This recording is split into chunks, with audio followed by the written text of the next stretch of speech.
Senhor.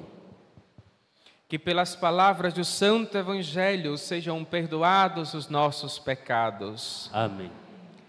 Caríssimos irmãos e irmãs, que bom, que alegria poder estar juntos neste domingo e poder partilhar dessa palavra que é tão rica para todos nós. Com certeza o seu propósito de vir à Santa Missa está primeiramente para ouvir, porque antes mesmo de receber, antes mesmo de comungar, nós precisamos fazer o exercício de limpar o nosso coração, para limpar os nossos ouvidos e assim ser nutrido pela palavra, para assim chegarmos à mesa principal, à mesa da Eucaristia. Tudo há um significado na Santa Missa que traz para nós uma verdadeira identidade de verdadeiros filhos de Deus. Filhos daquele que nós amamos, Jesus Cristo. E isso foi estabelecido pela Igreja para que se cumprisse o que o Senhor havia pedido. Fazer isto em memória de mim. Então, bendito seja Deus, porque hoje a Eucaristia é o refúgio de muitos cristãos, é a retirada, é a saída do Egito, fazendo um processo do êxodo, saindo da nossa condição de escravo para uma condição de livres e libertos, em nome de Jesus. E nós somos agraciados por isso, que nós, se fôssemos de dizer, nós não éramos nem realmente dignos de receber, mas o Senhor, na sua infinita bondade, em amor a cada um de nós, Ele instituiu a Eucaristia e deu para nós o alimento salutar, o alimento dos anjos, que era somente dado aos anjos. E hoje, uma multidão de pessoas sedentas vem buscar o Senhor para se alimentar. E graças a Deus, nesse mês da palavra, o Senhor tem nos surpreendido bastante com as leituras, a cada domingo, a cada dia.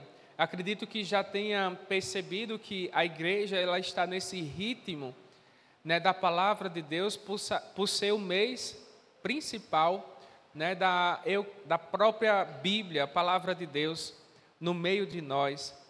Então hoje, por graça de Deus e por felicidade de cada um de nós, cada leitura hoje,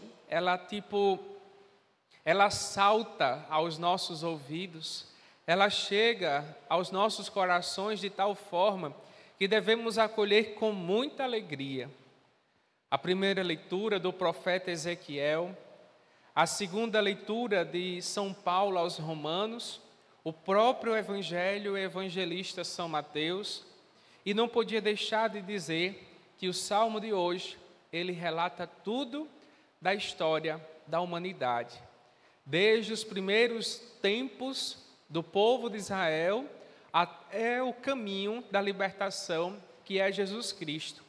E é por ele que eu começo, então, a dizer para nós, a partilhar aqui conosco dessa riqueza, quando o Senhor fala: Oxalá ouvisses hoje a sua voz, não fecheis os corações como em Meriba, como em Massa no deserto aquele dia, em que outrora vossos pais me provocaram, apesar de terem visto as minhas obras. Aqui já é uma introdução, posso dizer assim, de todo o corpo litúrgico, de toda a leitura de hoje. Oxalá ouvisses hoje a sua voz. Não fecheis como em Meribas o teu coração, como em Massa. Meriba e Massa eram terras por onde o povo de Israel havia passado, e foi lá exatamente aonde eles se manifestaram contra Deus, tanto em Meriba como em Massa. E foi lá que eles fizeram um bezerro de ouro para adorar, trocando Deus por outros deuses. E não tinham recordado, eles sabiam. Eles só não queriam aceitar que Deus havia retirado eles da escravidão. Tinha tirado eles de uma forma injusta de viver para levar para uma terra prometida. E tudo isso tem significado. Deus nunca faz nada por nós sem ter um sentido, sem ter um porquê ou um para quê nas nossas vidas. E por que Ele nos tirou de lá, da terra do exílio, da opressão, da escravidão, para dizer exatamente que é o Senhor que vai nos tirar deste exílio, desta repreensão, dessa opressão, e te fazer caminhar, pois a libertação foi feita nas mãos dos homens, mas a caminhada, ela é que nos liberta. E nós nos sentimos livres por isso.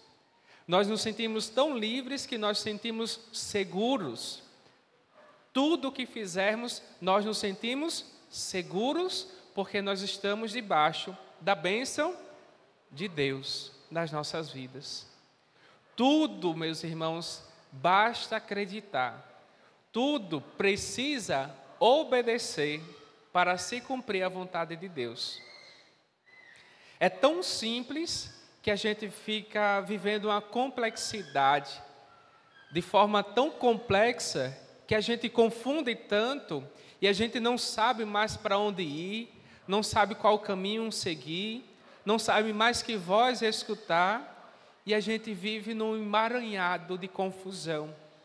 Quando, na verdade, Deus, que é tão simples, Ele apenas quer que você caminhe. Ou muitas vezes, como Ele disse essa semana, lança as tuas redes. Tudo é questão de ouvir, somente. Tudo é questão como você acolhe nos seus ouvidos. Se você está com o ouvido muito cheio, se você está perturbado dentro do seu interior, não vai conseguir ouvir a ordem de Deus.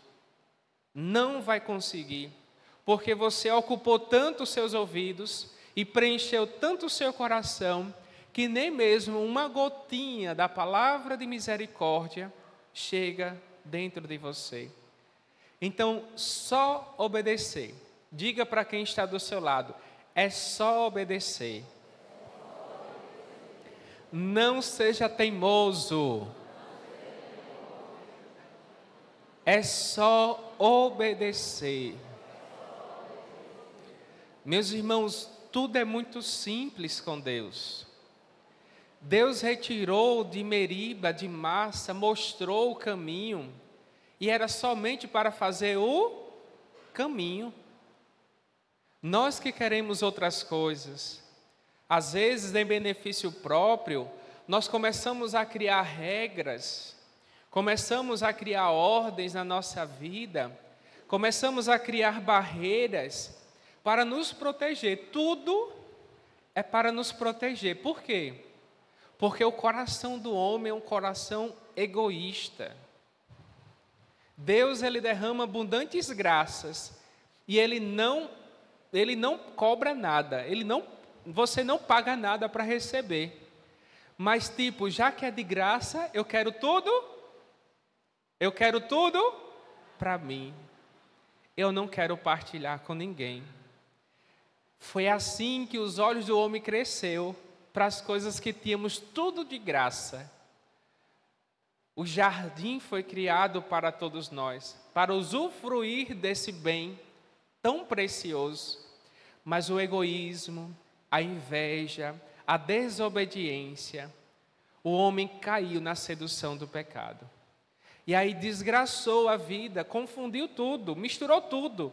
Ou seja, o plano de Deus foi arruinado, porque o homem, que era o principal objeto de canal de salvação, foi a pedra de tropeço de Deus nesse mundo.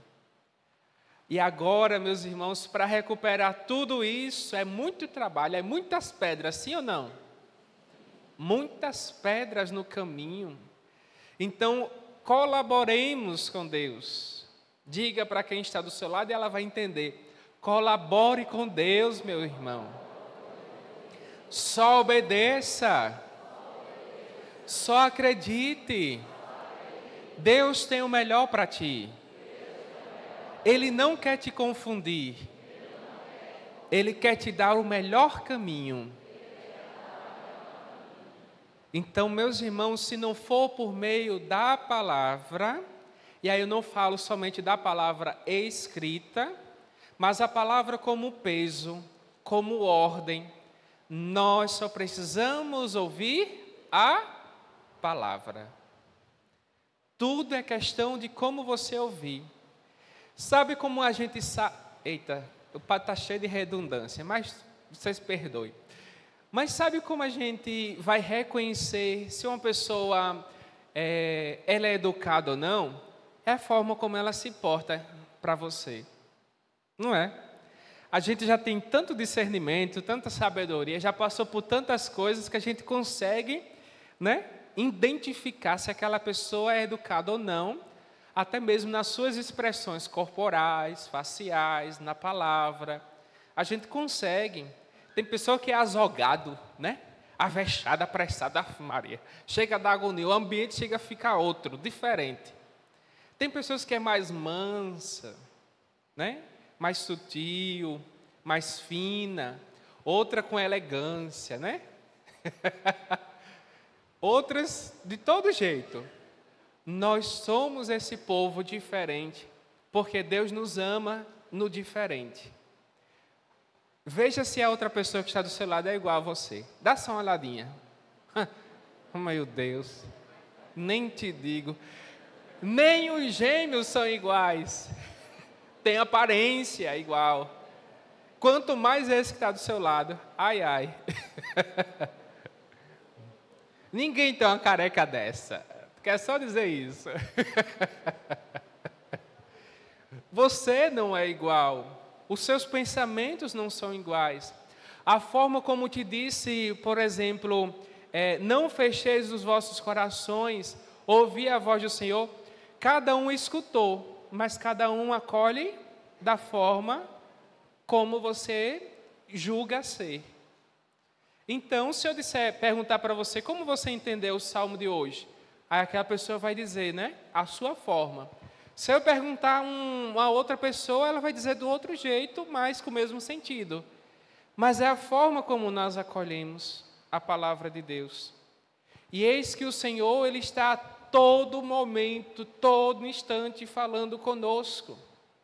Todo instante, eu digo, agora sim, pela palavra escrita. Quem vem à Santa Missa e ouve a palavra, você está escutando a voz de... Olha como vocês sabem. Quem está acompanhando aí, por onde você estiver, no trabalho, em casa, ou até mesmo andando no seu veículo, está escutando pelas rádios, pela rádio e pela rede social, está ouvindo. E a voz de Deus está sendo propagada, está sendo anunciada, e cada um está acolhendo como realmente acolhe de forma pessoal. Mas como unificar isso? Eis o desafio. Então, nesse bloco, aí eu vou falar por blocos para a gente entender. Ontem eu pedi ajuda e eu entendi que a cada ano do ano colegial, você tem uma etapa a vencer, sim ou não? Primeiro ano, segundo ano, terceiro ano, não é assim hoje em dia? Quem é da época de série? Eu não sei nem quando começou esse negócio de mudar de ano. Quando mudou, Ave Maria, já mudou. A gente era das séries, né? Do colegial, do tempo lá atrás. E ainda tinha outros termos que o padre nem recorda tanto. Mas você passou etapas na sua vida, sim ou não? Tinha que alguém pegar na sua mãozinha para escrever, né? Tinha que ensinar a tabuada. E não foi assim tão rápido. Foi rápido aprender a tabuada? Vixe Maria. Tem mão de gente aqui que ainda está inchada das palmatórias. Os joelhos encaliçados, cheios de milho. Ou então ficar olhando para a quina de uma parede e fica ali de castigo, até aprender. Não resolvia tanto, eu acredito, né? Mas, enfim, tem outros métodos de ensinar. E nosso Senhor, Ele está fazendo isso conosco, sem nem mesmo a gente perceber. Você já passou de ano. Diga para outra pessoa, parabéns, você passou de ano.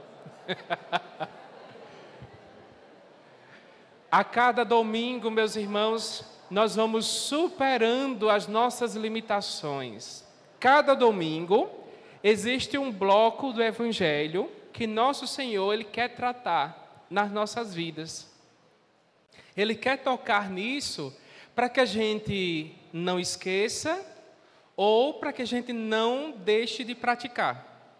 Então, nosso Senhor, Ele é muito pedagógico.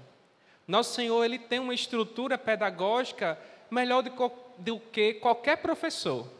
Ah, padre, meu professor era ótimo, minha professora. Né? Talvez aqui você lembre. Eu lembro da minha primeira professora e todo mundo tem uma lembrança dela. Mas Deus e Jesus, Ele tem uma forma pedagógica de ensinar. Então, já que você parabenizou seu irmão, é porque ele já passou por muitas etapas anterior a este domingo.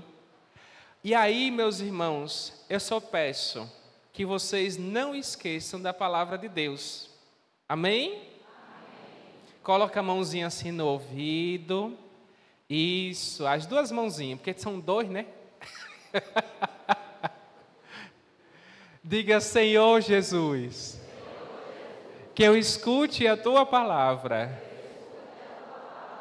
que caia em meus ouvidos, para chegar no meu coração.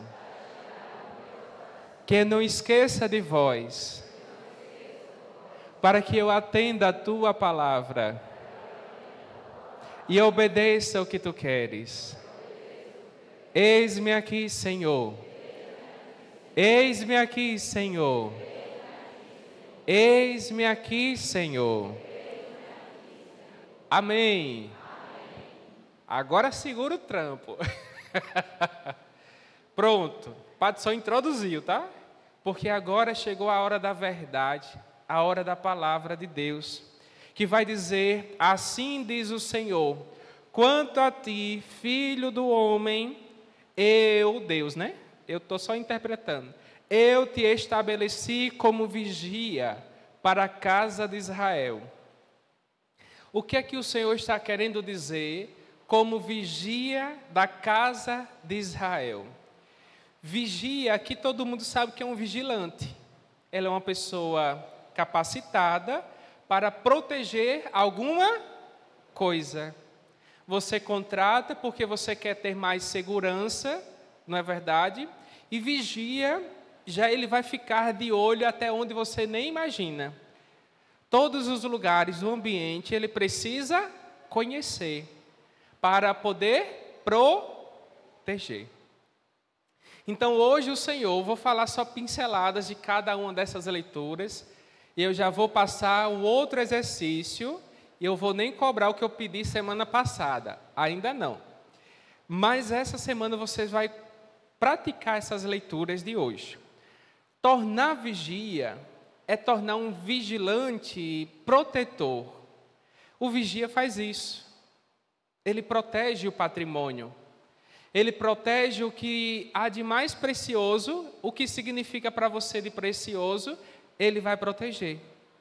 Então, quando o Senhor ele estabelece, ele dá para você essa função, que ele diz assim, quanto a ti, filho do homem, eu, Deus, ele coloca na primeira pessoa, eu te estabeleci como vigia para a casa de Israel. E casa é aqui a igreja e tudo que ela contém. Ensinamentos, palavras do Papa, doutrina, tudo. Então você é vigia destes dons preciosos da igreja. Entenderam? Você tem que conhecer a sua igreja. Não somente pelas estruturas físicas, mas pela estrutura espiritual. O Senhor também te encaminha para a tua salvação pela estrutura espiritual que a igreja dispensa. Sacramentos, ensinamentos, catequese, doutrina, tudo. Você é guardião, então você deve ter esse sentido de vigiar o que há de mais precioso. Alguém já te parou na rua ou na sua família e questionou você pela Eucaristia? Como é que vocês adoram um pão, né? Se prostra diante de um pão, ou então diante de uma imagem, ou então diante do Santíssimo. Ou já te questionou porque você reza o terço? Já? Já ou não? Estão comigo?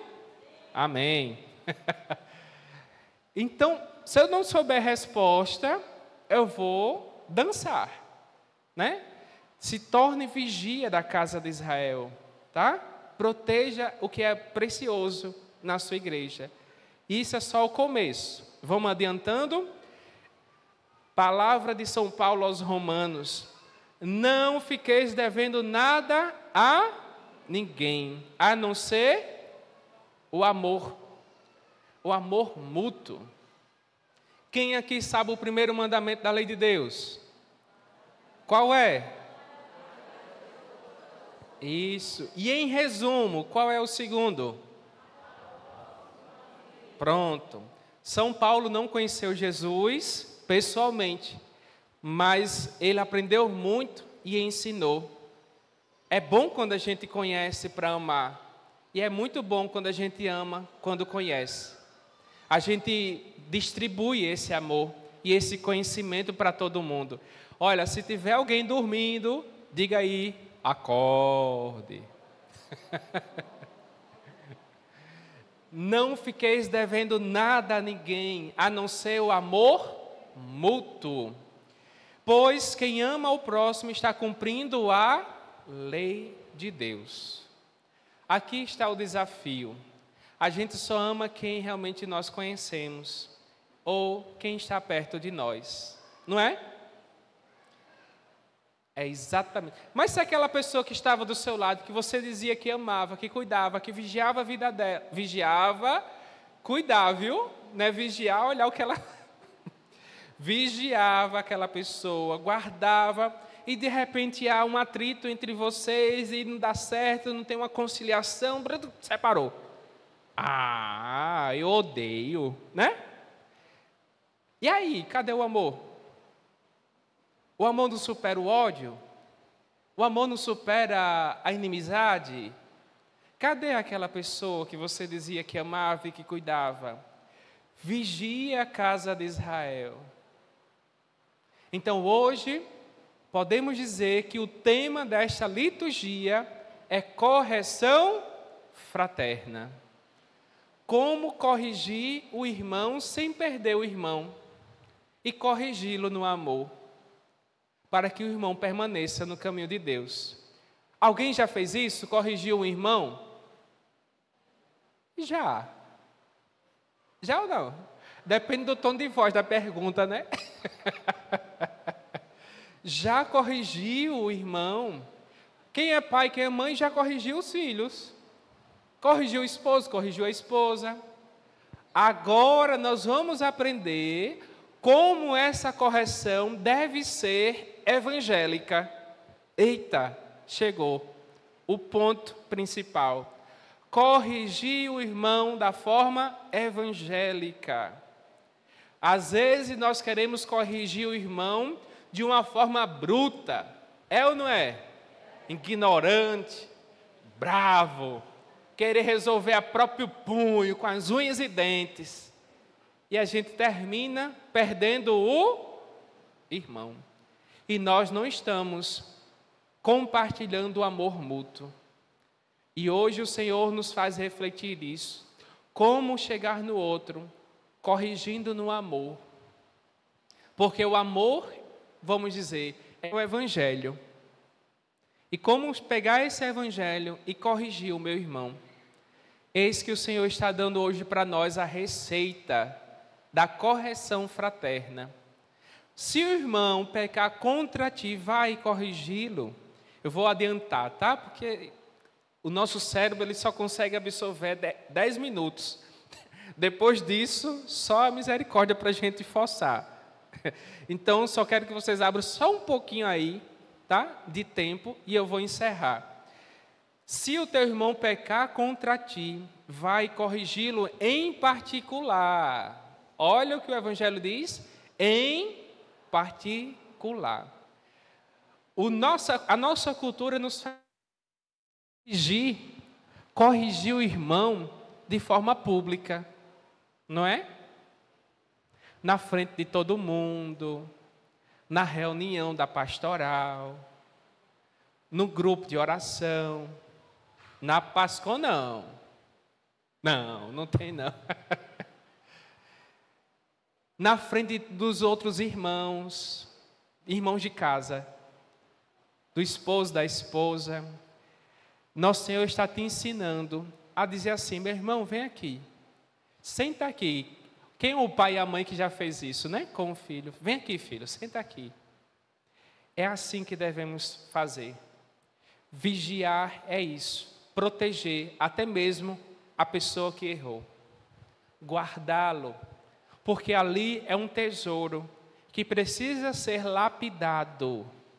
Só precisa ser lapidado. E às vezes a correção faz tirar as arestas daquela vida que é um tesouro por dentro, mas está com a casca dura por fora. E o Evangelho, ele vai lapidando este tesouro que está do seu lado. Ele é precioso. Diga para a pessoa que está do seu lado: você é precioso. Isso, todo mundo acorda nessa hora, é bom. Você é precioso. Por mais que você erre, por mais que você transgrida, você é precioso aos olhos de Deus. Você é um dom de Deus. E nós precisamos respeitar isso. Mas não concordar com o erro. Combinado? Não é assim? Nós devemos acolher o pecador, mas não o pecado. E nós precisamos, na linguagem evangélica, na palavra de Deus, corrigir o irmão. Se você não tem condição, se você for falar com esse irmão, se não for na linguagem evangélica, não corrija. Talvez o homem velho que está dentro de você, que você trabalhou para ser uma boa pessoa, para ser paciente, vai explodir naquela outra pessoa. E aí nem você vai ter paz e nem o outro vai ser corrigido. Então, corrija na linguagem evangélica e você vai ganhar o irmão. Se ele não se consertar, você chama mais 2, mais 3. Olha, estamos aqui sentados para te ajudar, para você melhorar de vida. Está aqui. Essa pessoa vai meditar. Mas tem gente que até nisso não muda, né? Assim, ó, cabeça dura. Aí, quando não acontece isso, o que é que o Evangelho vai dizer? Entrega à igreja. A igreja vai decidir por ele. Casos de excomunhões existem. E talvez seja um motivo para que esse irmão, já tentou de várias formas e não conseguiu, vai ser excomunhão. Mas também está dizendo aqui, em outras palavras, que corrigir o irmão na igreja é ainda dar uma chance para ele, para que ele seja catequizado novamente, para que ele venha adorar Jesus novamente, para que ele conheça a palavra de Deus novamente, até que esse irmão se restabeleça.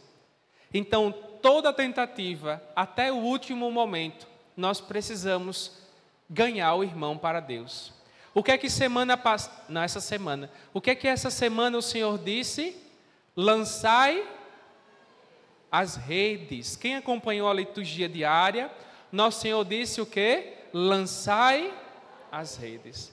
Então nós não devemos desistir do irmão. Devemos corrigi-lo no Evangelho, tratar esse irmão, vigiar, não saber da vida dele, porque aí cai naquela palavrinha fofoca. E fofoca é de Deus? Dá um legalzinho para outra pessoa. Faz assim, você entendeu que fofoca não é de Deus.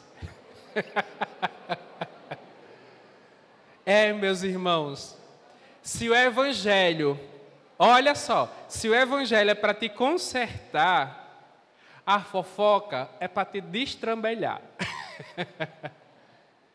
Existem os opostos. Deus quer te levar para o céu, e de uma forma muito simples, sem apegos. E já o diabo te faz apegar com as situações. Inimizade, vingança, ira, raiva, ódio. Isso são tesouros? O Senhor está te mostrando outro tesouro. Não se apegue a essas coisas. Medite, reze. Talvez você precise de cura interior, para que Deus possa chegar no teu coração. No mais profundo do teu coração, tu precisas de cura interior. Tu precisas de libertação, porque as tuas lembranças estão aqui. Deus, todo domingo querendo entrar, mas as tuas lembranças estão bloqueando esta ação. O teu coração ficou uma barreira, e outra barreira, outra camada, camadas e camadas. O trabalho de restauração é duro. Se a gente não se propõe, não tira camadas do coração. Então, facilite.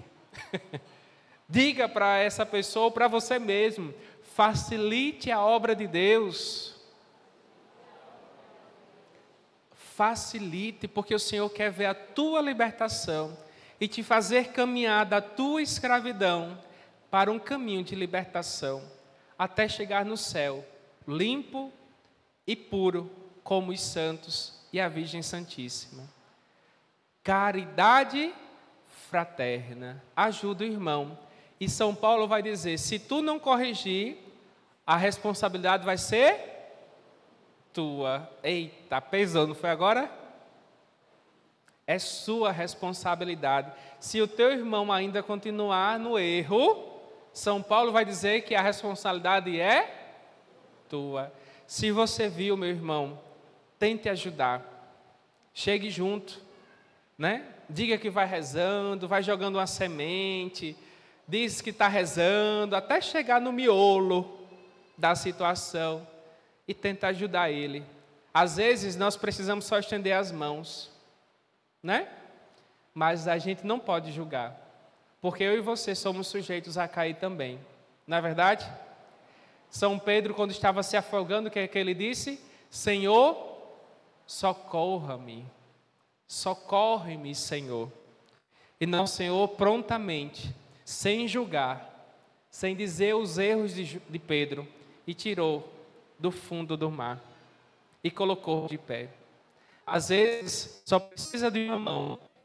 Mas antes, só para a gente recapitular, eu preciso ouvir para poder preencher, para ensinar. Senão, vazio com vazio não preenche. Concordam? Vazio com vazio não preenche. Tem que estar cheio para chegar no coração vazio. Amém? Louvado seja nosso Senhor Jesus Cristo. Para sempre.